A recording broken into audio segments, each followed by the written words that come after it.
Thank you for joining. My name is Jennifer. I'm with the American Foundation for Suicide Prevention.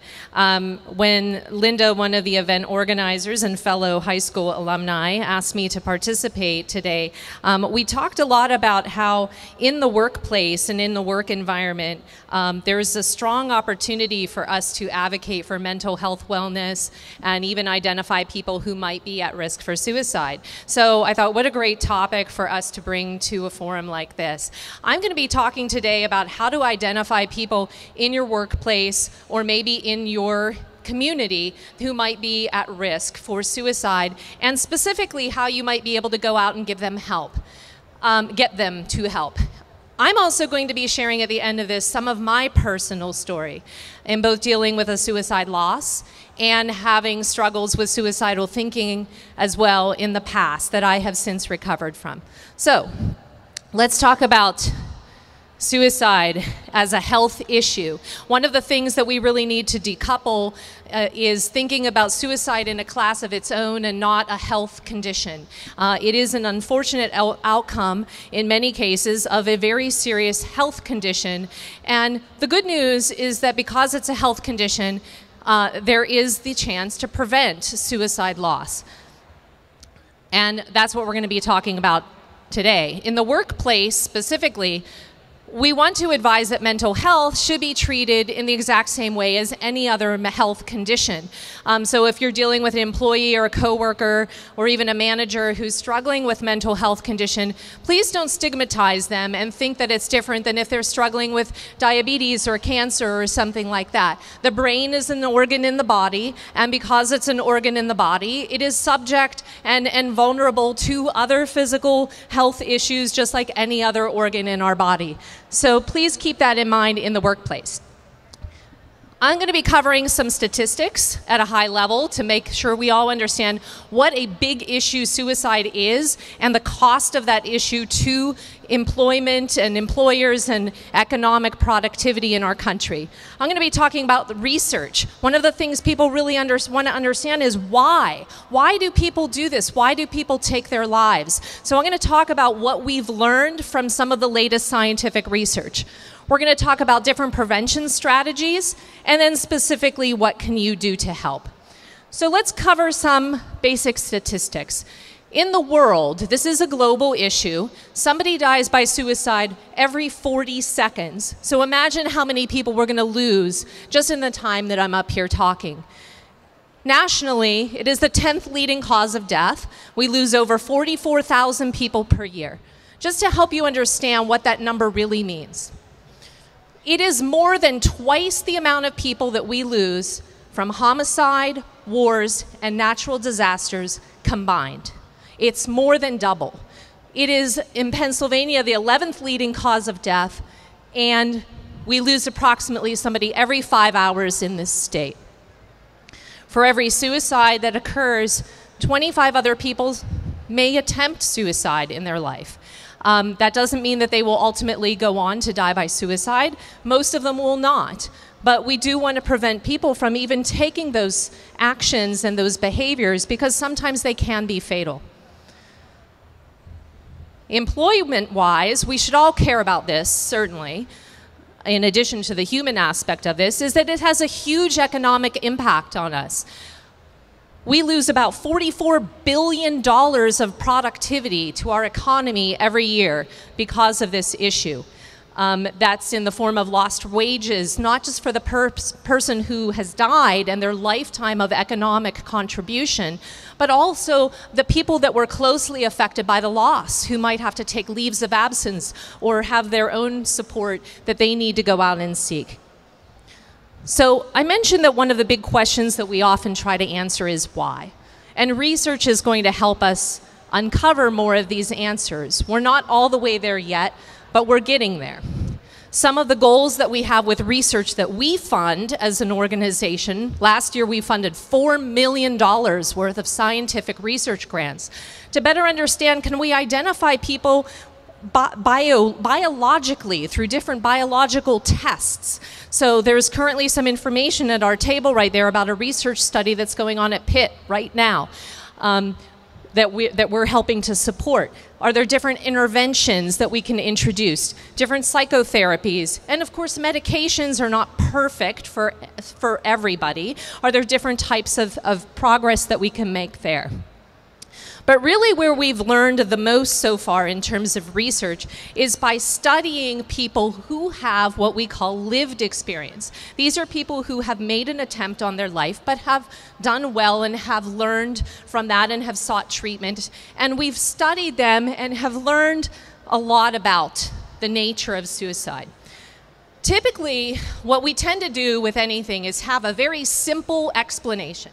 As human beings, we look for simple answers to complex questions. So when somebody takes their life, we often will say, oh, it was because they just got fired from their job. Or if it's a young person, oh, they were bullied at school. So we try to attribute it to one simple thing. But in reality, the nature of suicide is much messier than that. It's much more complicated than that. And what typically happens is many things pile on to a person, and it keeps piling on. And they can no longer deal with that, and they become extremely stressed. We know that one of the biggest risk factors is mental health condition. 9 out of 10 people who have died by suicide have had a diagnosable mental health condition. That doesn't mean they were diagnosed. It means that there was one at least present. And we know that from surveying their family members and things like that. But it isn't the only answer and the only explanation, because 1 out of 4 of us will have some type of a mental health condition in our lifetime. It may be temporary and transient. It may be chronic. And almost, vast majority of us will never have a thought of suicide, much less make an attempt. So that's not the only explanation. We also know from scientific research that the brains of people who have been affected by a suicide, who have taken their lives, differ from those who have not. They differ in the areas of stress response and impulse control and things like that. But even with those differences, you can still overcome those differences. They aren't sort of a sentence that will be the outcome, and we know that therapy can work. One thing that we know for sure is that most people who die by suicide don't necessarily want to die. So this is shocking for a lot of people to hear. Well, didn't they do that for a reason? Isn't that what they wanted? Not necessarily. They're ambivalent about it. So what does that mean? It means they are in such pain, such extreme pain, they just want the pain to end. They don't know another option. The pain and those thoughts of suicide might come and go because they're seeking a way to stop the pain.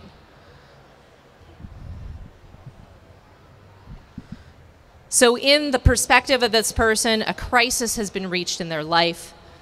They're desperate to escape that crisis, and rational thinking starts to become very limited. It's not rational to want to take your life. It's not logical. But rational thinking disappears when you start to get those blinders on and all you can stay focused on is the pain. So what we want to do with prevention intervention is to start to remove those blinders and help people see that there are other ways and there are other answers to the pain that they are in. Certain people are more vulnerable to this, so let's talk about who's at risk and why they are at risk. When we look at risk factors, we put them into 3 categories: health, the person's history, and the environmental, or in other words, external things that are playing a role in their life. From a health standpoint, we know, as we mentioned, that mental health is a big factor. Depression is by far the most common mental health condition, but that there are others that play a role. Substance use disorders, opioid addiction, things like that, those can also be a factor. They can either precede or be aggravated by a mental health condition and can coexist. There are other health issues that can also play a role outside of mental health. If you're in chronic or serious pain or have some other type of a very long-standing, difficult chronic health condition, these can be suffering. So in the workplace, certainly keep an eye on people who have other serious health conditions that you want to take a look at whether there are other risk factors or warning signs going on with them. Environmental factors can play a big role. If somebody is having those thoughts and dealing with such difficulty, and they have easy access to a lethal means, thoughts of suicide can come and go. But if they're in a particularly vulnerable state, and they have access to a very easy way in which to do that, that is a huge risk, and we want to remove that risk factor. Exposure can lead to contagion. We're being asked quite a lot lately about the new Netflix series, 13 Reasons Why. And one of the things that we're concerned about, for example, there is that exposure to the topic of suicide without a narrative about prevention can leave people who are impressionable or people who are suffering vulnerable to suggestion. And that can then lead to a contagion effect. Prolonged stress, on-the-job stress, personal life stress, other stressful life events like a divorce or a death of a parent or a child for another reason, for example. All of those can play a role. And then finally, the person's history. If they've had a family history of suicide, that is a risk. If there's a family history of a mental health condition, if they've had any kind of childhood abuse playing a role in their life, physical, sexual, emotional, and if they've made previous suicide attempts, they can become vulnerable again in the future if they are not taking good care of themselves. So typically, if somebody dies from suicide, what others might attribute to, as I mentioned at the beginning, is a breakup, right? Oh, they just broke up with their boyfriend or they just had a divorce. But what people may not know is what was going on with that person behind the scenes or under the covers. Maybe they had a genetic risk due to family history. Maybe they were suffering from depression and not adequately treating that depression. They might have had very prolonged stress at work, and they started to cope by drinking more than usual or using drugs as an improper coping mechanism to try to ease some of that burden. So again, as you can see, it's very complex. It's that pile-on. It's that multi-layering of things that can really play a role with somebody and not a single reason. On the prevention side, there's things that we call protective factors. So like any other health condition, there can be things that elevate your risk, right? If there's a family history of diabetes and you're eating chocolate cake 3 times a day, you're elevating your risk. A protective factor would be stop eating the chocolate cake. So here it's very similar. You have mental health care and access to that as a protective factor. You can get protection by having a strong family support system or a community support system or a faith-based support system. And also developing better problem-solving skills and coping skills through different types of therapies. Mental health care, however, is the single most important ingredient for preventing suicide, and something that we all want to make sure that we give our employees and our coworkers access to and the permission to go out and get that care. The problem is, in reality, and now we're all talking about mental health like we're all great, wonderful people, right? Oh, mental health, it's wonderful. But are people actually doing anything different? Not really. Only 1 in 5 people are actually going out and seeking care for a mental health condition. We need to see those numbers go up. And yes, we understand that there are capacity issues and wait times to see a therapist or things like that, but we really want to encourage people to just like any other health problem, you want to go out and get care for that health problem. The classic peanut butter and jelly combination for treatment is talk therapy combined with medication therapy. That can be cognitive behavioral therapy, dialectical behavioral therapy, things like that. There are other types of medical treatments available if those are insufficient. I won't get into some of those super technical terms down there. The good news is insurance right now is allowing us to cover mental health care services equally on par with physical health services because they are one and the same. Again, remember, the brain is an organ in the body, so it should be treated similar. But beyond just within the medical community, that's only one aspect of care. As I always say, treatment for depression isn't always just take a pill and be done with it. You have to take a look at the holistic view of the person. Are they getting adequate exercise? Exercise is known to increase endorphins or those happy hormones, so you want to make sure you're active.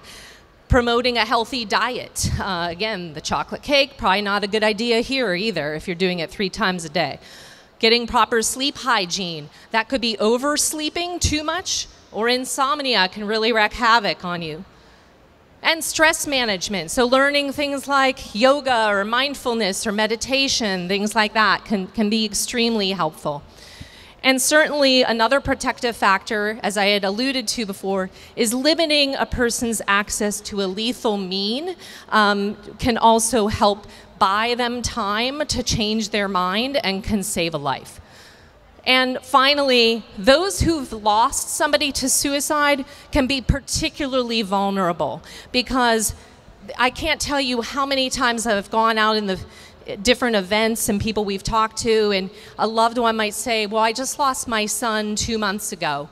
I want to be with him, right? So we will hear comments like that. So you really have to have, if there's somebody working with you or for you who've recently experienced a suicide loss, be extra special care, give them some extra special care and tenderness and keep a strong eye on them.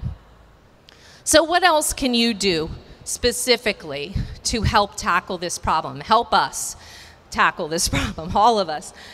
First, you want to watch for the warning signs for a person, and I'm going to go over what some of those are.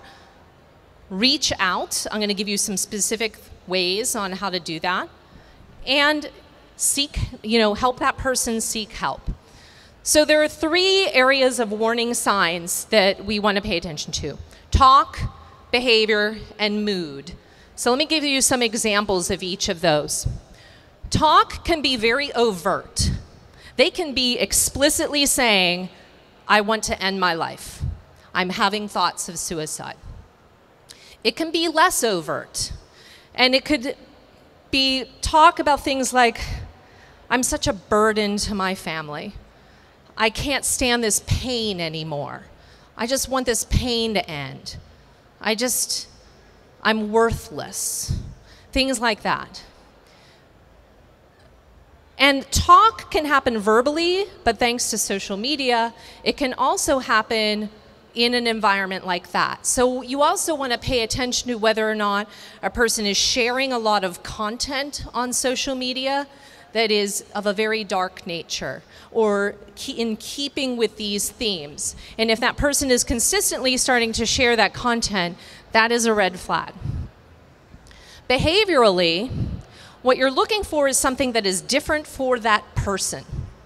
So if somebody has always gone out to happy hour a couple times a week, and they're fine, and they've always done that, you don't necessarily need to be alarmed.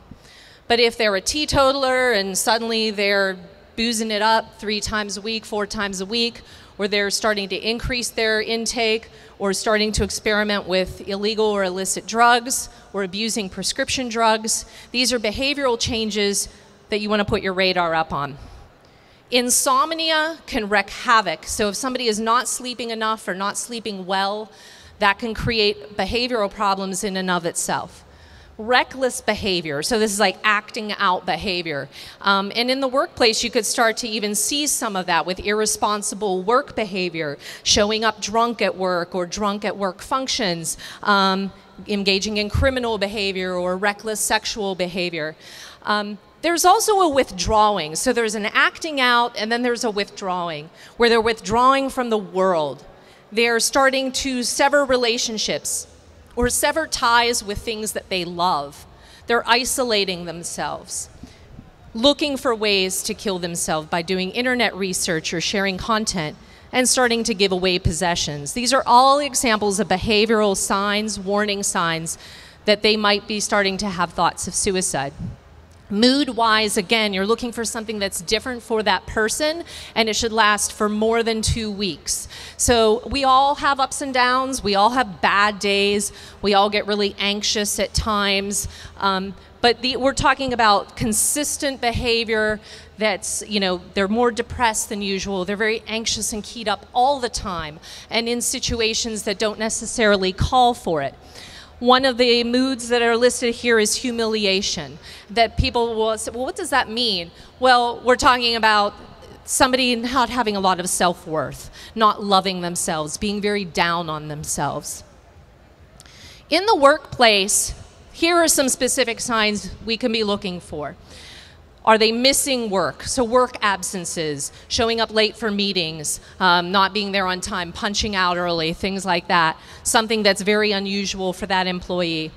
Is there a declining performance at work, or their general attitude towards work? Is the quality of their work or the output of their work starting to slip? Are you starting to see signs of hostility in the workplace? So they're angry with coworkers or managers in an unreasonably so. Maybe even with clients or partners or things like that. Coworker difficulties, HR examples that are more extreme, such as inappropriate behavior with coworkers, drinking to excess. And you can also see changes to physical appearance as well. The way they dress, their grooming, their general demeanor. So these are things to look for in the workplace. The bottom line is trust your gut. If you are concerned about somebody, that's probably reason enough for you to reach out and ask them. And assume that you're probably the only one who might, because so many people are like, it's none of my business, or I'm going to let that person's spouse handle it. It's not my place.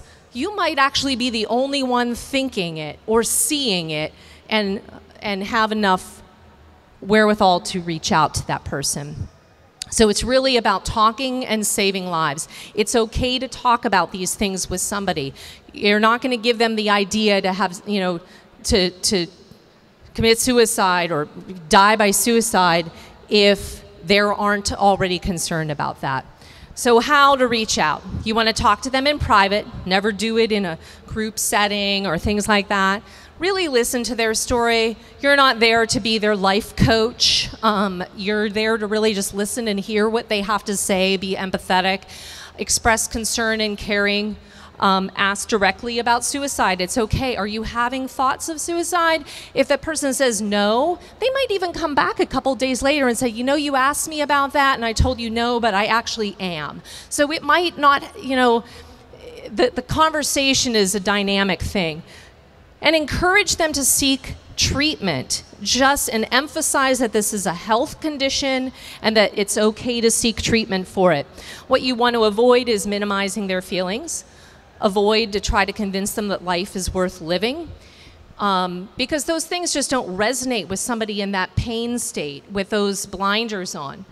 And avoid advice on how to fix it, right? So if somebody is having a heart attack, you're not going to start suddenly in that moment tell them that they need to stop eating sausage so much. You really, you want to get them the care and the help that they need and let the medical experts handle it. In the workplace, we can have a plan that can help contribute to suicide prevention. You want to talk to human resources if you're concerned about somebody and if you have a human resources staff. Not every company does. You want to make sure all the employees know what the healthcare benefits are that you have at the company that are available to them with regard to mental health services. And if you have an employee assistance program, EAP, talk about those benefits as well. Provide them with leave if they really need it so that they can get better. You would provide them with leave if they had just had major surgery or if they had just had a stroke. It's okay, and it should be the case that we provide leave for people who need it to get their mental health back in order. Be flexible in their transition back to work. So if somebody has just taken a leave for major depressive illness and they're now coming back to work, you don't want to, if on their first day back, throw them a major project and be like, okay, yay, you're back, woohoo. You want to ease that person back into it and make sure that they don't relapse or have a step back in their transition back to work. Make sure you have management training, so you make sure your managers are sensitive to this topic and know how to handle these situations, and foster a stigma-free work environment. You don't want to have a work environment where it is okay to make jokes about mental health or suicide, because that will make people less likely to come forward and to try to get help for that. And then finally, if you are in a workplace that has access to some means that can be used, try to restrict that if possible. If you think that somebody might make an attempt on their life soon, never leave them alone. Stay with them. Make sure they have somebody there with them until help arrives. Try to get them to a mental health services solution, even if that includes an emergency room or calling a crisis center, which can often send a mobile unit out. And of course, there's always a nationwide suicide prevention hotline. So if you're concerned about somebody, you can even call that hotline and they will coach you through what to do. There's also a texting solution by texting START to 741-741. And of course, if there's an immediate danger, 911. So hopefully that gives you a greater sense of how we can create, an environment that's more favorable to preventing suicide. So I'll see if there's any questions after I tell my personal story, which unfortunately encompasses both having gone through the experience of a suicide loss as well as my own lived experience story. My sister Chrissy died at the age of 26. She and I our birthdays were only 2 years apart. And so literally 2 years apart. So we always had joint birthday parties growing up, which was really annoying as kids. But as you see the picture on your left, no, your right, is us as college students. So she and I were frenemies growing up, but best friends when we were in our college years. Chrissy followed me everywhere. When I joined track, she joined track. When I joined soccer, she joined soccer. When I got a job at McDonald's, she got a job at McDonald's. When I went to Pitt, she went to Pitt. So she was with me like my whole life. And in fact, even up until the day she died, she never lived more than 6 blocks away from me. That's a picture of her with her friends in college, and the last picture ever taken with her and my mother. When Chrissy graduated from college, she got a job as a cancer researcher at the University of Pittsburgh, and she was doing really well professionally. But she was diagnosed with major depression, and she got some treatment for it. She had made I would say a half-hearted attempt. It wasn't a serious attempt, but it was enough to alarm all of us to get her into treatment. And for years she took medications and she went to therapy, and she did pretty well. And she also did a lot of those other things I talked about before too. She exercised, she ate well, she did all of these things to kind of have a holistic view of her health. Which is why it really surprised me at the beginning of the summer of 2001 when she approached me and said that she was going to stop all of her treatment. And I told her I thought that was a terrible idea, and I asked her why she's going to do that. And she said, well, because I don't like some of the side effects from the medications, and I've just been on them for years, and I just want to see how I do without them. And I said, well, did you talk to your doctor about this? No, and I'm not going to. So what did your therapist say about this? I'm going to stop seeing him too. I never had this presentation when this happened. I didn't know. I was a little concerned, but I didn't know that that was like a major, major, major red flag. Like, really? Yeah, okay. So unfortunately, over the next few months, I started noticing some other changes. She ended a 2-year relationship with her boyfriend, who I introduced her to, and I asked her why, and she said, well, he's really negative, and I want to see how I'll do on my own. Like, okay, another big red flag. There was no real logical reason for her to end this relationship, but she did. She also started giving away some possessions. She started handing me like music CDs and said, "Do you want this? I'm just cleaning out my music library. Do you want this?" And I didn't make anything of it. About a week before she died, we went to a family funeral, and I remember when we were driving back from the funeral, he was a distant family member. We went there more as a courtesy than anything, but when we were driving back, she was like, "Boy, that was amazing." And I said, "What do you mean?" And she said, "Well, there were so many people there. It was really great to see how the family all turned out for all of this. It was really something." It's like, okay, but I didn't understand why she was marveling at a funeral. I was like, okay, it's like every other funeral we've ever been to.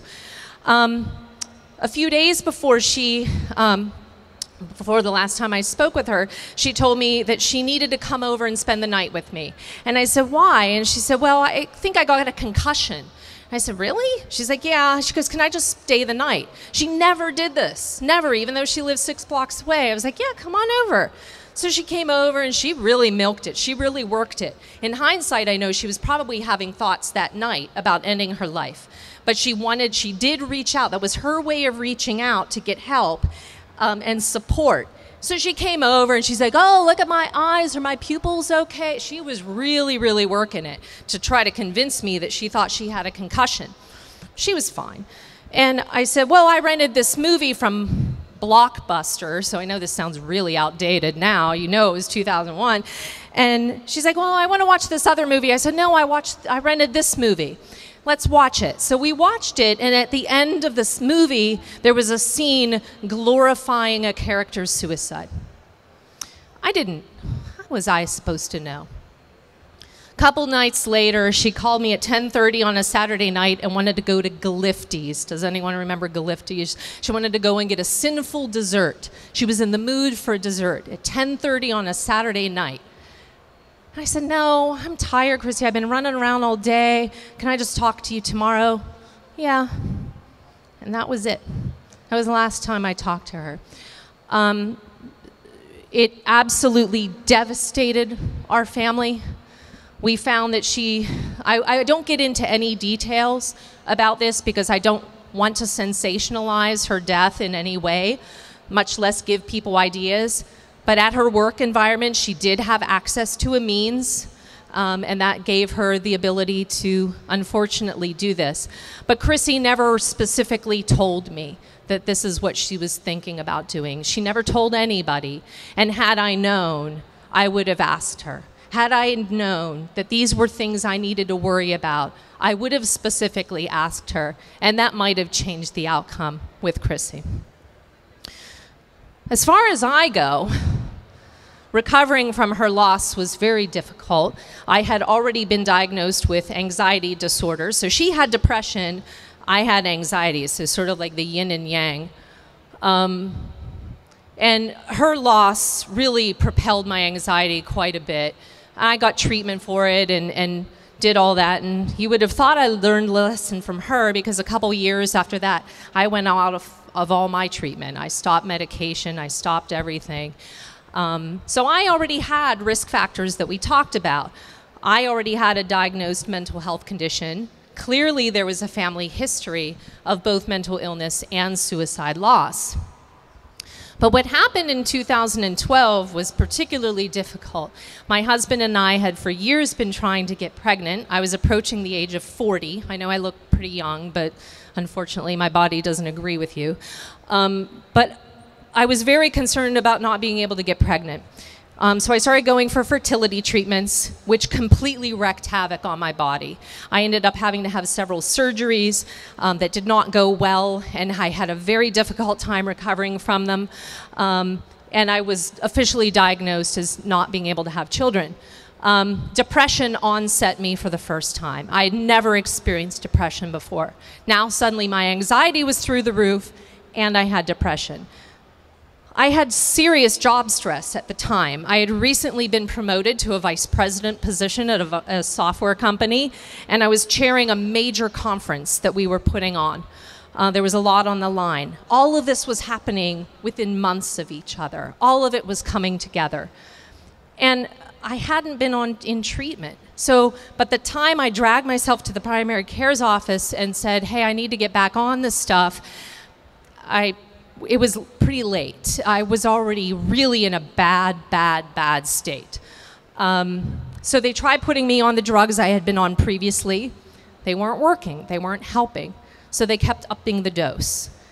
Nothing was working, and in fact, I kept getting sicker and sicker and sicker. My job performance was really suffering. Clearly, people I worked with were very concerned about me. And I started really going into a very bad spiral. My anxiety was awful. It got to the point where I couldn't even leave my house, eventually couldn't even leave my bedroom. I couldn't sleep. I lost about 20 pounds very quickly within a matter of about 3 months. I started excessively journaling and excessively doing internet research, which meant going to a whole lot of websites you shouldn't go to when you're having a health problem, to try to figure out how to fix this, because I wasn't getting better, nothing was working. And I started developing suicidal thoughts. I started thinking I needed to end this pain. I have no other way to do this. Fortunately, I was already involved with the American Foundation for Suicide Prevention, and I knew that that was not the way to go.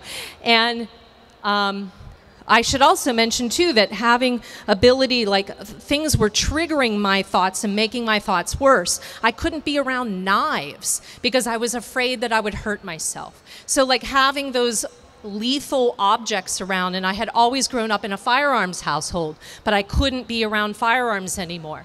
So having those things around were making it very difficult. What I ended up doing was making some phone calls to psychiatrists, and unfortunately, they told me that there was like a 5-month wait list to see a psychiatrist, in which I knew that wasn't gonna work. So I put my big girl pants on and told my husband, we're going to Western Psych's ER, because I know I can talk to a psychiatrist there, and I know that I need to stop these thoughts, and I need to get some help. I knew it was not going to be pretty or fun, and it wasn't, but I did get the help that I needed. It took me about 3 months to recover from all of this. I ended up ultimately taking a 2-month medical leave from work, and they were fantastic, and they were great about helping me transition back. Started off transitioning just 2 days a week and eventually worked my way back up to 5 days a week.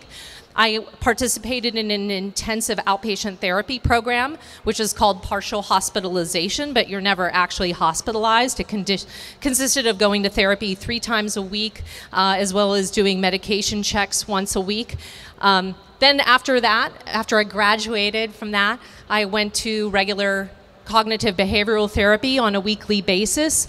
I'm on a completely different type of medication than I had ever been on before, and it's working fantastic. Not that I'm necessarily advocating medication, but for me it works. And I've also learned a lot of new things to help me cope with life and stress, such as yoga and mindfulness and meditation and things like that. I get regular exercise. I could probably afford to get a little bit more.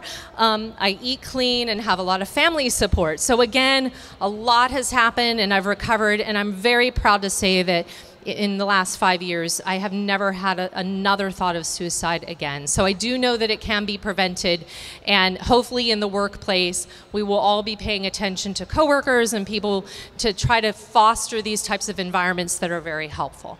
So that was it for me. Thank you very much.